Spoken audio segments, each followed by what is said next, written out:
it's become acceptable to be anti-Semitic. I've just had something saying, you know, the Jew Lewis ought to rot out. It gives me great pleasure to see him sometimes in a wheelchair. Somebody's been sent to prison for threatening to kill me for being Jewish.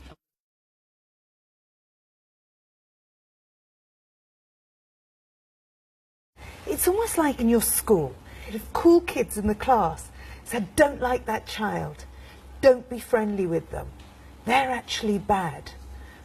A lot of people start to think, I don't like that child, they must be bad. I'm not going to play with them. And in fact, I'm going to be nasty to them. 15 years ago, somebody painted a swastika on my garage door in Manchester and said, you know, that was a message.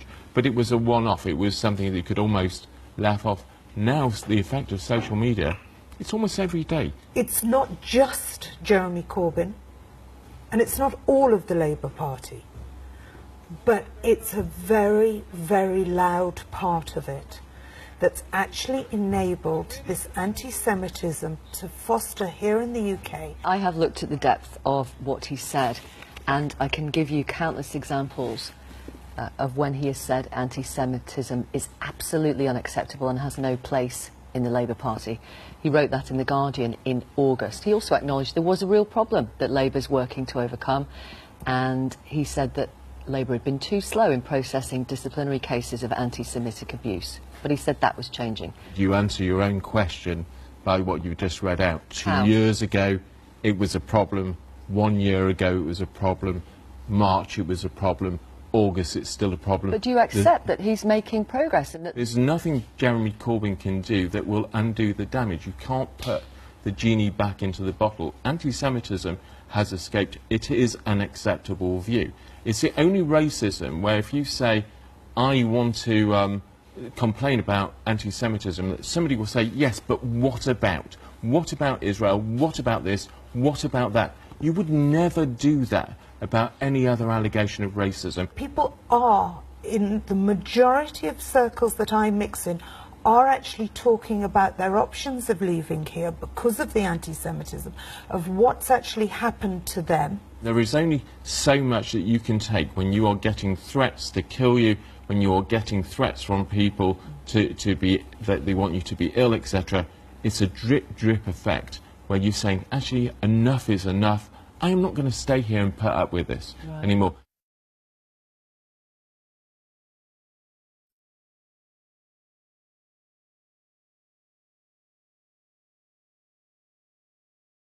Mark Lewis and his partner Mandy Blumenthal, they believe the level of anti-Semitism in this country has become so severe that they no longer feel safe living here. It's not just Jeremy Corbyn, and it's not all of the Labour Party, but it's a very, very loud part of it. I can give you countless examples of when he has said anti-Semitism is absolutely unacceptable and has no place in the Labour Party. He wrote that in The Guardian in August. In March, he said he was sincerely sorry for the pain caused by pockets of anti-Semitism within Labour. December last year, Mr Corbyn said anti-Semitism was repugnant. I can go back another couple of years. He told the Home Affairs Select Committee, anti-Semitism is where you use epithets to criticise people for being Jewish, where you attack Jewish people for what they are. It is completely unacceptable. Let me give you some actions that he has taken as leader of the Labour Party in order to tackle the anti-Semitism which he has acknowledged within the party. The new time limits on disciplinary cases, the rollout of training, the regular public assertions that anti-Semitism isn't welcome in Labour, the recent speed with which anti-Semites are being suspended, the drafting of a decision-making framework, the appointment over a QC. Jeremy Corbyn has admitted that there were Munich plotters there. And absolutely explained why he was there. And yet you get bombarded with... Absolutely explained why he was there. Yes, I understand what he said. They said. and others were paying their respects to those killed in an Israeli air raid in 1985, including civilians. A Conservative peer called Lord Shape was also at that wreath-laying ceremony. Should he apologise? Yes, I think he should. Does being in that cemetery automatically make you anti-Semitic?